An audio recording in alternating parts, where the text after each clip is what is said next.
बात air passenger safety की हो रही है तो हमारे साथ अब एयर पैसेंजर्स एसोसिएशन के regional vice president mister Mukesh Tyagi हैं। मुकेश जी, स्वागत है आपका टीवी9 पर। धन्यवाद। मुकेश जी, एयर पैसेंजर्स की सेफ्टी को लेकर हाल फिलहाल में कुछ गंभीर सवाल उठे हैं जी। और ताजा मामला एयर इंडिया की लंदन से बेंगलुरु आने वाली फ्लाइट का है, जिसमें एक बार फिर से fuel control switch centre of ये कंट्रोवर्सी कह सकते हैं, जिसमें पायलट ने रिपोर्ट की कि भाई वो काम नहीं कर रहा था जब उसकी उड़ने से पहले 2 बार चेकिंग की गई। हालांकि अब डीजीसीए ने भी और अब एयर इंडिया ने भी, दोनों ने ड्रीम लाइनर को, जो वो बोइंग का ड्रीम लाइनर है 7878, उसको क्लीन चिट दे दी है। लेकिन एक आम आदमी जो उस फ्लाइट में ट्रैवल करता है, अगर आप सोचिए आप उस फ्लाइट में होते और आपको उतरने के बाद पता चलता कि जिस फ्लाइट से मैं आया उस फ्लाइट का फ्यूल कंट्रोल स्विच खराब था और कुछ ऐसा ही अहमदाबाद में हुआ था, तो आपके जहन में क्या आता? बहुत गंभीर प्रश्न है और मैं समझता हूं कि ये जो आज की स्थिति है बहुत जटिल है और इसमें बहुत सारे फोर्सेस काम कर रहे हैं, क्योंकि बोइंग जो आता है वो 3-4 हज़ार करोड़ का आता है और इसके अलावा इंश्योरेंस का भी एंगल है, क्योंकि जो इंश्योरेंस, जैसे आपने देखा AI-117 में जो एक्सीडेंट हुआ उसमें इंश्योरेंस कंपनीज हैड टू पे ह्यूज अमाउंट ऑफ मनी। एक होता है इमीडिएटली हल्का पेमेंट तो देना पड़ता अनकंडीशनली, विच वाज $125 मिलियन। इसके अलावा जो पैसेंजर्स को देना पड़ा वो भी $25 मिलियन के आसपास है। इसके अलावा एयर इंडिया को 1 करोड़ पे देना पड़ा, जो कि विदाउट इन्वेस्टिगेशन देना पड़ता है। तो इसमें जो फाइनेंशियल स्टेक्स हैं गौरव जी, वो बहुत ज़्यादा हैं। और ये जो अभी लंदन वाली दुर्घटना हुई है, दुर्घटना तो नहीं हुई, थैंक गॉड कि बच गए उस दुर्घटना से, लेकिन मैं समझता हम उसके बिल्कुल कगार पर आकर खड़े हो गए थे। लंदन से पायलट्स ने प्लेन टेक ऑफ किया नोइंग इट कि 2 बार उन्होंने वो स्लिप किया, जो उनका फ्यूल कट ऑफ था वो 2 बार स्लिप किया। फिर उसके बाद 30 ले गए और फिर बेंगलोर में जाकर के उन्होंने ग्राउंड कर दिया। एयरक्राफ्ट वाज ग्राउंडेड और उसका जो फ्यूल है वो बोइंग को भेज दिया गया, हनीवेल को भेज दिया गया कि उसका टेयर आउट करें, उसका एक एक एग्जामिनेशन करें हुआ क्यों। अब इसमें कई अटकलें लग रही हैं गौरव जी। जैसे डीजीसीए कह रहा है कि शायद पहले ब्लेम लगाया था AI-17 में कि ये पायलट की गलती है, किसी ने कहा suicidal, pilot was on A suicidal mission. फिर उन्होंने कहा कि पायलट ने गलत तरीके से पुश किया उसको। और उसके बाद अब जब ये बेंगलोर वाली दुर्घटना हुई है तो इससे पूरा पैराडाइम शिफ्ट कर गया, क्योंकि डीजीसीए की जो फाइंडिंग्स हैं वो भी अब सवालिया निशान में आ चुकी हैं। अगर वो पायलट का था तो यहाँ तो पायलट को पता था और उन्होंने देखा 2 बार, वो तो बिना पायलट की गड़बड़ी के हुए हैं। तो कौन सा बात सही है? डीजीसीए एक बड़ी महत्वपूर्ण अथॉरिटी है हमारे देश की, दे आर द रेगुलेटर्स। अगर वो इस प्रकार की बातें करेंगे, और दूसरा AIB अभी भी जो है फाइनल इन्वेस्टिगेशन रिपोर्ट नहीं आई है, अभी इंटरिम रिपोर्ट आई है। तो इंटरिम रिपोर्ट में भी उन्होंने बहुत हल्का फुल्का करके उस रिपोर्ट को क्लोज करने की कोशिश की है। और जब आएगी अगली रिपोर्ट तो आप बिना इन्वेस्टिगेटर के फाइनलिटी के आप कैसे कंक्लूड कर सकते हैं? तो यही सबसे बड़ा बुनियादी सवाल है कि आप नहीं, मैं आपसे एयर पैसेंजर या आम आदमी के पर्सपेक्टिव से ये सवाल लेना चाहता हूं, क्या आम आदमी या नॉर्मल एयर पैसेंजर की सेफ्टी पर बड़ा क्वेश्चन मार्क नहीं लगा दिया गया, या लगता नहीं आपको कि ये बड़ा खिलवाड़ है उनकी सेफ्टी से? मैं समझता हूँ बहुत खिलवाड़ है। अब आप ये देखिए कि we are the 3rd largest air, मतलब हमारा जो मार्केट है वो 3rd लार्जेस्ट है। 16.5 million people travel every year और 5-5.5 लाख जिस समय महाकुंभ होते हैं उस समय ट्रैवल करते हैं। और हमारे पास इस समय, मैं सिर्फ अंतर्देशीय बात कर रहा हूँ, इंटरनेशनल तो बात ही नहीं कर रहा हूँ। इंटरनेशनल में तो आप देखिए एयर इंडिया दुनिया भर की एयरलाइंस ऑपरेट करती हैं और 3-4 एयरलाइंस हैं जो कि बोइंग को ऑपरेट करती हैं। British Airways one of them, कतार भी है शायद उसमें। तो आप ये देखिए कितना बड़ा एक्सपोजर। और वो भी मैं आपको बताऊँ, सबसे बड़ी दुखद बात यह है कि FAA जो इनका बॉडी है, उन्होंने इनको एडवाइजरी इशू की थी, क्योंकि ICAO का इन्वॉल्वमेंट होता है उसमें एनेक्शन 13 है। तो एनेक्शन 13 के हिसाब से उनको बहुत सारे एडवाइजरी होती है, बहुत सी मैंडेटरी एडवाइस होती है। तो एडवाइजरी इशू होने के बाद भी 2018 में हुई थी एडवाइजरी इशू कि इसमें कोई प्रॉब्लम है फ्यूल स्विच में, और उसको क्योंकि ये मैंडेटरी नहीं थी, रिकमेंडेटरी थी या एडवाइजरी थी, तो इन्होंने कोई फॉलो नहीं किया। भाई अगर ऐसी फंडामेंटल सेफ्टी है, 0 टॉलरेंस सेफ्टी पर ऑपरेट करती है airline Gaurav ji. It is not something कि मतलब वहां तो सर, क्योंकि इतना सेंसिटिव होती है वो उड़ान या एयर ट्रैवल, जहां आप सड़क पर चल रहे हो, आप ब्रेक मार देंगे, गाड़ी हिट करेगी, हो सकता है आप बच जाएं, लेकिन वहां तो सर बहुत मुश्किल होता है, वहां 0% चांसेस हैं। कोई चांस तो नहीं जाहिर है। सी बात है वहां की अपमोस्ट जो प्रायोरिटी होनी चाहिए वो सेफ्टी होनी चाहिए। मैं वही पूछ रहा हूं, क्या कमर्शियल प्रेशर था या क्या हो सकता है जिसकी वजह से वहां पर सेफ्टी कॉम्प्रोमाइज सी दिखती है? देखिए, ऐसा है कि बोइंग जो है पिछले 6-7 साल से लॉस बना रही थी। तो 2026 में पहली बार उन्होंने प्रॉफिट दिखाया है। उनका मार्केट शेयर जो है वर्ल्ड में 30% है और 70% जो है एयरबस का है। अब इसके बाद एक कॉन्सेप्ट कहलाता है सब्रोगेशन। अगर मान लीजिए फाइंडिंग्स गलत निकली और ये निकला कि ये टेक्निकल फॉल्ट थी, और जो कि मुझे लगता है प्रथम दृष्टा कि उसमें टेक्निकल फॉल्ट है, उसमें स्नैग है।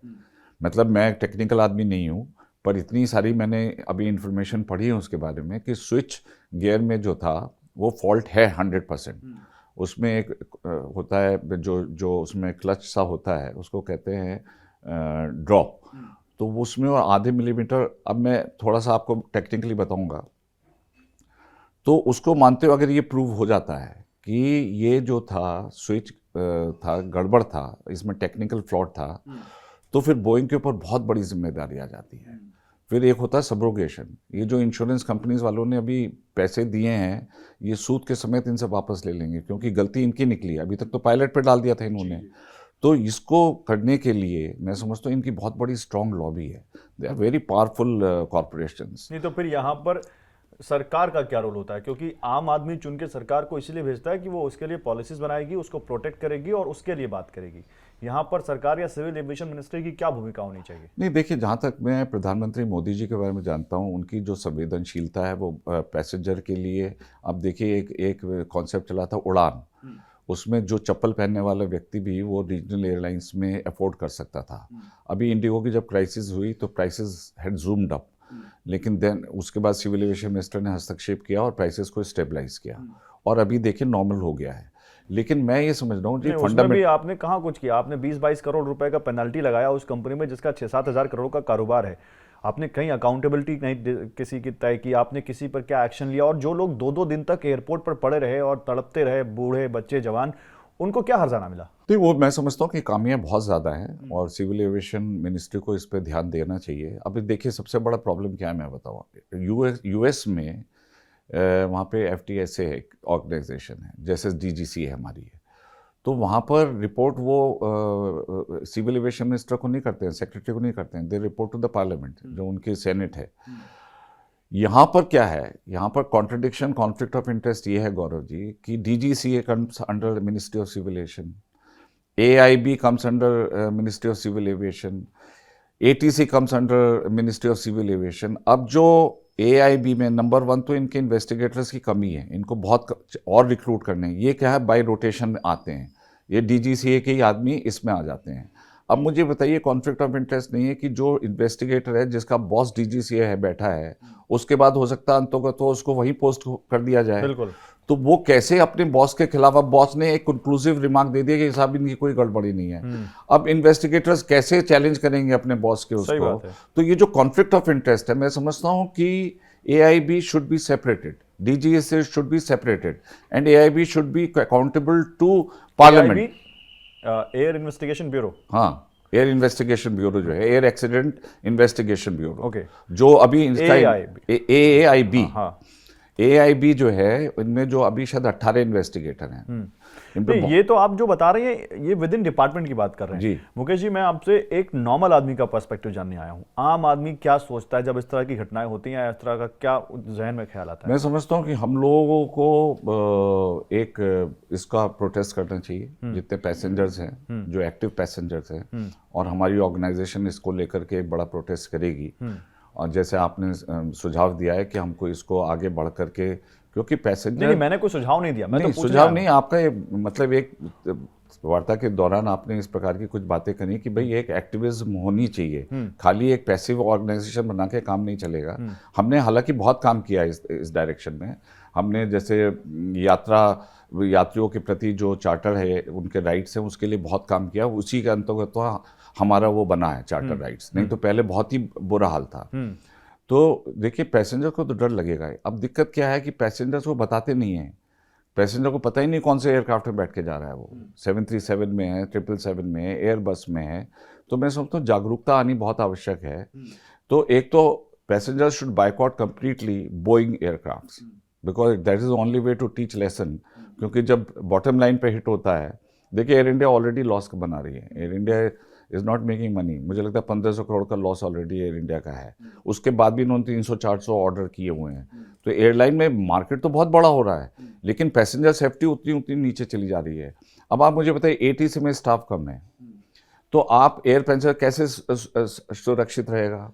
कहीं एयर कोल्यूशन हो सकता है। अभी ड्रोन चल रहे हैं, अभी इसके अलावा एयर टैक्सी भी चलने वाली हैं। तो तमाम स्काई जो है is going to be full of all this aeronautical density, and ATC के पास इतनी मैन पावर नहीं है, जो सैंक्शन स्ट्रेंथ है वो भी नहीं भर पा रहे हैं।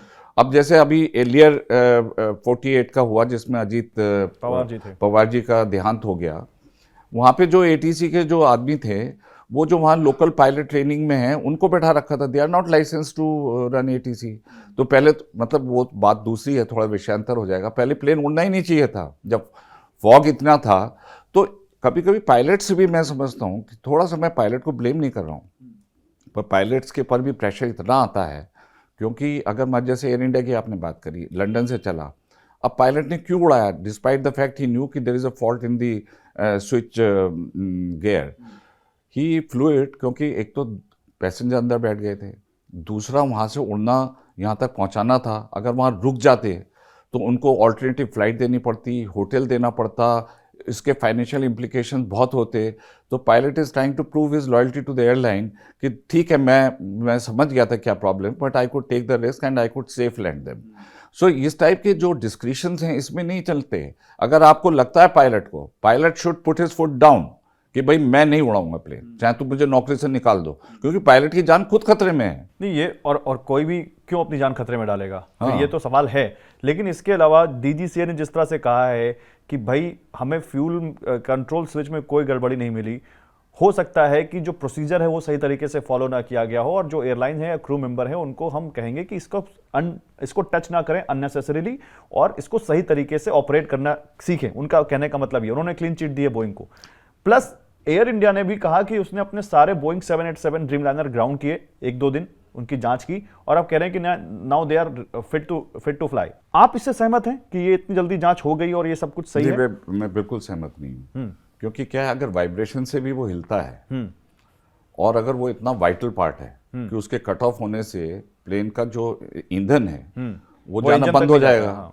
तो आपने इतने क्रिटिकल पार्ट को, एक तो इतना फ्रेजाइल कैसे बनाया कि कुछ कहते हैं वाइब्रेशन से भी हो जाता है। जब टेक ऑफ का वाइब्रेशन होता है, जब लैंड करते हैं, तो वो वाइब्रेशन से भी इसका टिल्ट हो जाता है। ये क्या होता है, इसको जो स्विच फ्यूल स्विच को जो है उठा करके वर्टिकल लिफ्ट करके तब वो चेंज होता है। ऐसे उठा के फिर आगे करना है, फिर आगे करना है, पीछे करना है। तो ये नहीं कि जरा सा हाथ लग गया, या वो कहते हैं वो चेकलिस्ट भी लग गई होगी तो उससे हो गया होगा। तो आप इतने, तो ये तो मैन्युफैक्चरिंग फॉल्ट है। और फिर उसके बाद एफटीटी ने 2018 में इनको एडवाइजरी इशू की हुई है कि भाई इसमें गड़बड़ी है। आप ये कोई उसको तो डिनाई नहीं कर सकते। फिर 2001 एक और एयरलाइन है, जापानीज एयरलाइन, वहां पे भी यही हुआ, लैंड करते वक्त उसका फ्यूल स्विच ऑफ हो गया। तो मैं ये कह रहा हूं कि एना वो था वहां पे जापानीज उसमें। तो ये मैं ये कह रहा हूं कि ये कैसे बचकाने टाइप के स्वीपिंग कंक्लूजन निकाल दे रहे हैं। अगर ये, तो मैं कह रहा हूं डीजीसीए ने अपना सेल्फ गोल कर लिया है, ये कह करके कि उसको उनको टेढ़ा करके ऐसे करना था, वैसे करना। अरे अब आपकी जिम्मेदारी सिखाने की। और अगर वो इतना फ्रेजाइल है और इतना सेंसिटिव, इतना आप क्रिटिकल समझो, एक तो नंबर 1 एफएए की गलती है कि उसको एडवाइजरी में क्यों डाला। अभी ये डोर डालने उसमें है कि इट्स ए मस्ट, और अगर ये मस्ट में आ गया तो इस सारे के सारे जाएंगे बोइंग के पास, हनीवेल के पास, और ये सारे के सारे रिप्लेस होंगे। You can imagine the cost of retrofitting which will run into few billion dollars. तो ये सारा बचाने की ये साजिश है। और ये मैं समझता हूं कि डीजीसीए को इस टाइप के हेस्टी कंक्लूजन ना देकर के अपनी जो उनकी गरिमा है, अपनी जो उनकी इमेज है, उस पर सवालिया निशान नहीं उठवाने चाहिए। उनको वेट करना चाहिए टिल एआईबी, उनको एक्सपीडाइट करना चाहिए। अब इसकी रिपोर्ट आप देखिए, फाइनल मुझे लगता है कि बहुत समय लेगी। एज पर आईसीओ डायरेक्शन 30 दिन में प्रिलिमिनरी रिपोर्ट आनी चाहिए, और 1 साल के अंदर जो है फाइनल रिपोर्ट आनी चाहिए। अभी ये जुलाई में हुआ था जो एक्सीडेंट है, अब देखिए पता नहीं कब आएगी इसकी फाइनल रिपोर्ट। तो ये जो एक मेस बन गया है एयरलाइंस में, मैं समझता हूँ पैसेंजर्स का राइट बनता है कि they should claim compensation from Boeing, they should claim compensation from DGCA because it is their fault, and now they are coming out with such a childish conclusion, very preposterous conclusion कि साहब वो थोड़ा vibration से उसको angle नहीं आता pilot को। अरे pilot is flying, they are license pilot for 40 years 30 years, they are flying Boeing, ये बोइंग की भी जिम्मेदारी है। मैं तो कह रहा हूं कि कोई और कंट्री होती, अभी देखिए वहां पे डेलवेयर सूट चल रहा है US में, वहां पे उन्होंने फाइल कर दिया है इनके अगेंस्ट। अब उसके अंदर जो ईमेल्स इनके अंदर एक्सचेंज हुए हैं उसमें से डिस्कवरी ये हुई है कि इसमें फॉल्ट था। अब आप फर्दर इन्वेस्टिगेशन करिए, वो जो इनकी ईमेल्स आपस में एक्सचेंज हुए हैं 2018 के बाद जब ये इशू उठा तो obviously the safety regulators will exchange mails, क्यों हुआ भाई? तो उसमें निकल रहा है कि इसमें फॉल्ट है। अब ये बताइए, इन्होंने बिना सोचे समझे पायलट पे ब्लेम कर दिया बेचारों के ऊपर। अरे पायलट अपनी जिंदगी जान लगा करके आप चल रहे हैं, पैसेंजर लेके चल रहे हैं, वो खुद अपनी जिंदगी उसमें डाल देंगे? कभी नहीं। तो मैं समझता हूँ पैसेंजर्स पायलट्स के ऊपर भी, और पैसेंजर के पास कोई ऑप्शन नहीं है, डुओपोली इंडिया में। चलो बाहर भी जाने के, फिर टिकट की कॉस्ट भी कितनी ज़्यादा हो जाती है, बेचारा पैसेंजर जाए तो जाए कहाँ, उसे ट्रैवल भी करना है। तो मैं सोचता हूँ पैसेंजर्स का पूरा, आई एग्री विद दैट कि we should raise our voice much more than what is needed. Thank you Mukesh ji, बहुत शुक्रिया। थैंक यू सो मच, आपसे बात करके थैंक यू अच्छा लगा। गौरव जी। Thank you.